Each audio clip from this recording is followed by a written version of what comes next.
Good morning. It's Friday, December 15, 2023. Peace is the path to the prosperity of a nation. Let peace reign. On the news this morning, more commissioners resigned from Governor Fubara's cabinet. Register to recall Ogoni lawmakers officially opens in Port Harcourt. Factions of Rivers State House of Assembly hold separate sit-ins. Demolition of Rivers Assembly enters day 3. Governor Fubara signs 2024 budget into law as Rivers APC kicks. On the foreign scene, Israel warns war with Hamas could linger. I am Ife Chukwuemeka with the news.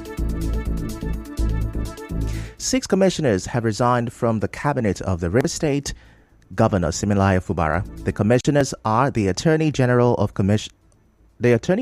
and Commissioner for Justice, Zacchaeus Edango, Commissioner for Works, Alabo George Kelly, Commissioner for Special Duties, Emeka Nwoke, Commissioner for Social Welfare and Rehabilitation, Inime Aguma, the Commissioner for Finance, Isaac Kamalo, and the Commissioner for Education, Chidu Mom. Citing reasons for the resignations in separate letters, the Commissioner for Works, George Kelly, said he resigned because his conscience will not allow him to stay. The Social Welfare Commissioner said she has other commitments. The Commissioner for Justice said his resignation was based on personal principles. The Education Commissioner cited personal reasons. As you may know, 5 of the commissioners served under the Nyesom Wike administration in the same capacity. The Commissioner for Special Duties was former Governor Wike's Chief of Staff for 8 years.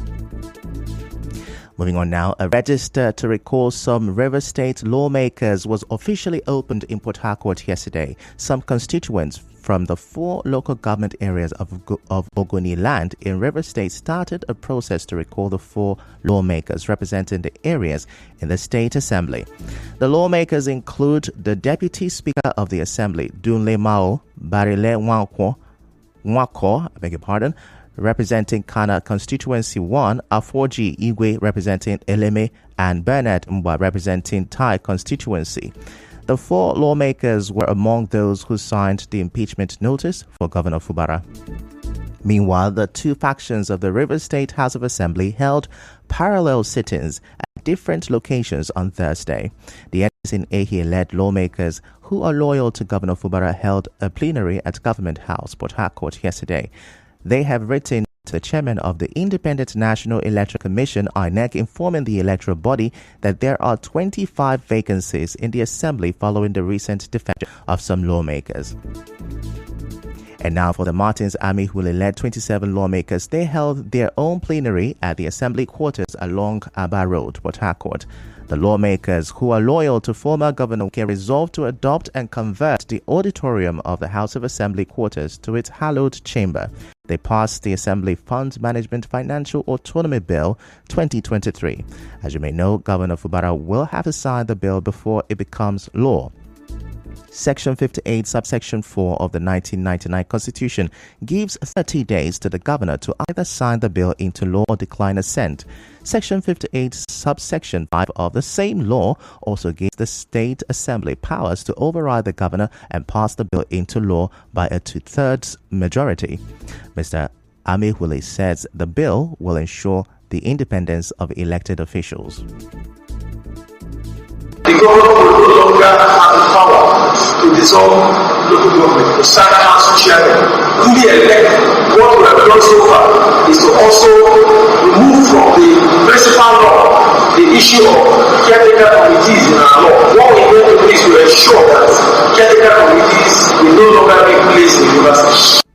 In a statement they released after the sit-in, the lawmakers condemned what they described as a heartless and brazen demolition of the House of Assembly complex by Governor Fubara without the approval and knowledge of the House. As you may know, the Rivers State government maintains that the demolition is to enable the rebuilding of the complex following the October 29 fire in the hallowed chambers of the Assembly complex. In the meantime, the buildings housing the staff and offices of lawmakers at the River State Assembly Complex were yet to be demolished as of yesterday, which was day 2 of the demolition exercise. The bulldozers were still working on the burned chamber and the auditorium section of the complex, where the Speaker's chamber and some offices are located. On Tuesday, the first day of the demolition exercise, On Tuesday, the first day of the demolition exercise, hoodlums attempted to rob some offices belonging to lawmakers and staff members, but security personnel stopped them. It's not clear if personal belongings of staff and lawmakers were taken out from the demolition exercise. The Rivers State House of Assembly complex was built by the then Peter Odili administration in 2008 under Chibika Amichi's supervision as Speaker of the House. The demolition continues today. Still on this, an architect who was part of the construction of the assembly complex, Toku Fiberesima, says the building was planned for renovation before the October 30th fire incident. Speaking on Nigeria Info FM's Hard Fact, Mr. Fiberesima, who is also the chairman of the Nigeria Institute of Architects in Rivers State, said the building had structural problems. But the House of Assembly complex, even before the fire, needed a lot of renovation. And in fact, at a point when we did first assessment of that assembly complex, it was suggested that the building should even be brought down and reconstructed. So from the onset, it had that structural defect. And I must commend the governor because it takes a lion heart for somebody to bring down an defect like that.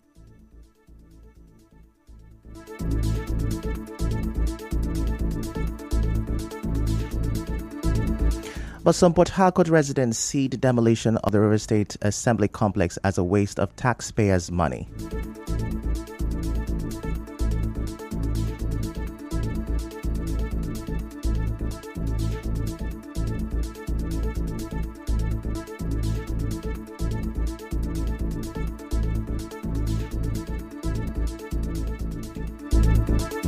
In another development, Rivers State Governor Siminalayi Fubara has signed the over 800 billion naira 2024 budget proposal into law. Governor Fubara signed the budget today at the Government House. The governor thanked the lawmakers for passing the budget. Lawmaker Edison Ehe said they followed all laid down. I beg your pardon, the governor signed the budget.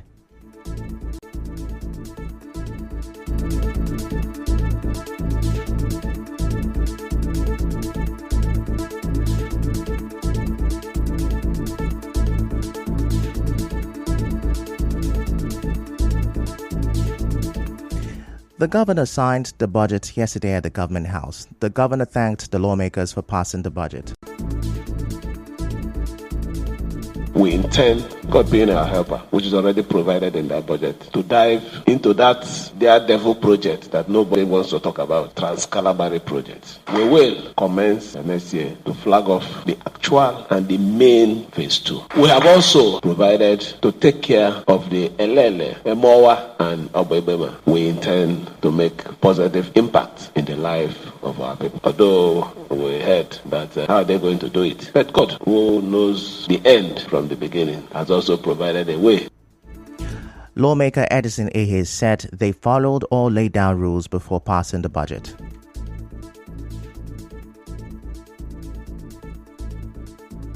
We are happy because the figures are in line with modern reality, but of particular notice is the keen interest of Rivers State government in critical areas, including but not limited to road infrastructure, connecting one local government to the other, thereby bringing Rivers State to united rivers. Also worthy of mention is your key attention to youth development, employment generation, health sector, the education sector, sports, and empowerment. Reacting to this, the chairman of the APC Caretaker Committee in Rivers State, Tony Okocha, said the Edison Ehe-led lawmakers who passed the budget were dwelling on illegality, adding that their action would not stand. Mr. Okocha also said the attempt by President Bola Tinubu to end the rift between the state governor Siminalayi Fubara and the FCT minister Nyesom Wike has collapsed. He confirmed that the APC is wooing the FCT minister Nyesom Wike to defect to the party. The Minister of Information and National Orientation, Idris Malagi, has dismissed claims that the federal government caused the political crisis in Rivers State. Mr. Malagi said the involvement of the individuals associated with President Tinubu in the crisis does not implicate the APC government. Still to come, court to deliver judgment on leader of IPOB. Stay with us.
Kingsley at the end of their meeting.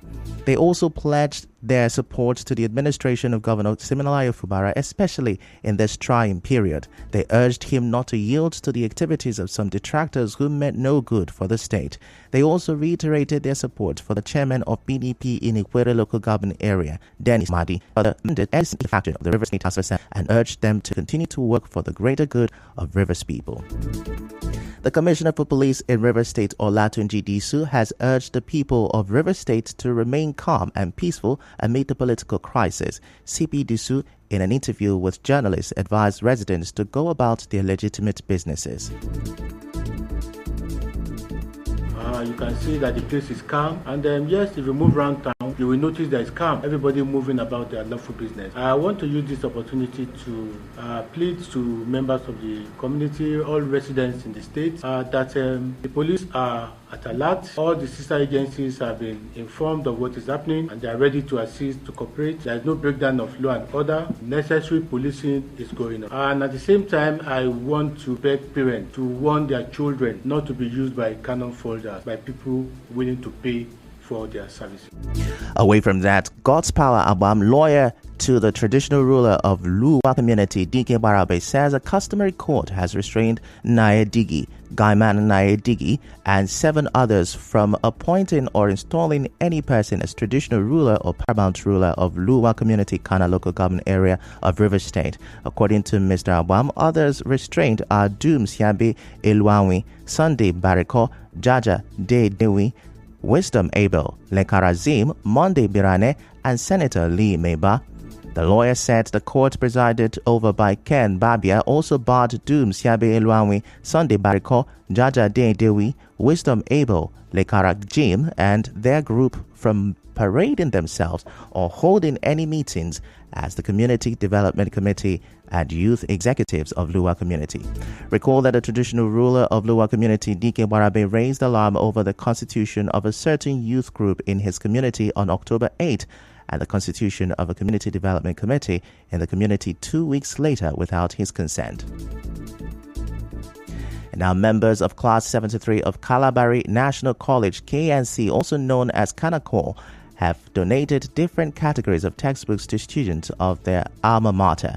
It is part of their activities to mark their 50-year anniversary. The acting president of the Class 73 KNC, Richardson Lily West, spoke during the presentation of the books to the students and staff in Buguma, Asaritoro, local government area of Rivers State. So we choose to mark it by coming to the college to present widow's mite. We want to make it for the principal and the students to feel that they are in school, but then let not the burden of hence we decide to come to donate books for both the junior and senior secondary sections of the school for the college library. We donated 50 books covering 5 subjects in the senior secondary and 5 subjects in the junior. Mr. Lily West, however, urged the school to ensure the textbooks are put to good use.